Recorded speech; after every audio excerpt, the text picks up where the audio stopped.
ஆமாம் கல்யாணமே வேணாம்னு சொல்லிட்டு தராயம்ல நீ. அம்மா கல்யாணம் பண்ணா பொட்டு வாங்கிட்டு வா, பூ வாங்கிட்டு வா, புடவை வாங்கிட்டு வந்து சொல்லுவாப்பா. அதை கூட சமாளிச்சு போடா தம்பி. ஆனால் இன்னொன்று பாரு, அவனோட தம்பி யாரும் இருப்பான், ஒரு ஊராக குடிச்சிட்டு அப்படி தெரியும். அவனுக்கு பொண்ணு பார்க்க சொல்லுவாங்க. அவனுக்கு பொண்ணே கிடைக்கணும்னு வச்சுக்கவே, நீ இல்லை ஒரு ஆம்பளை நம்மளை கேட்பா, இது புறப்பா போப்பா. அதெல்லாம் வேணும். சரி, நேற்று சந்தைக்கு போயிருந்தேன். வெயிலாக இருக்கே அப்படின்னு சொல்லிட்டு ஒரு கடையில் சர்பத்து வாங்கலான்ட்டு சர்பத்து கேட்டு வாங்கிக்கிட்டு திரும்பினேன் பாரு, ஒரு குரல், தம்பி நீங்கள் இந்துரா? திரும்பி பார்த்தா ஒரு அக்கா நிற்கிது.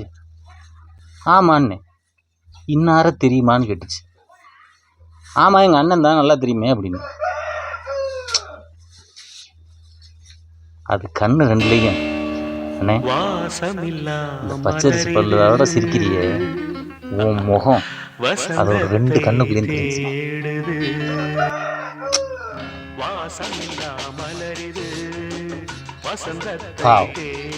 உறுதலை ராகமாவே போச்சு அந்த அக்காவோட காதல்.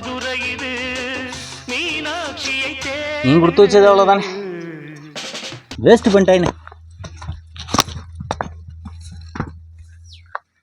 தம்பி யார் பாரு, இதான் கல்யாணம் வேணான்னு சொல்கிறா இல்லை?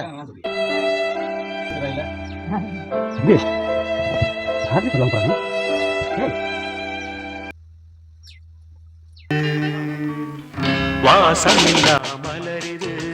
தம்பி அந்த வேஸ்ட் பண்ணிட்டாயின்னு.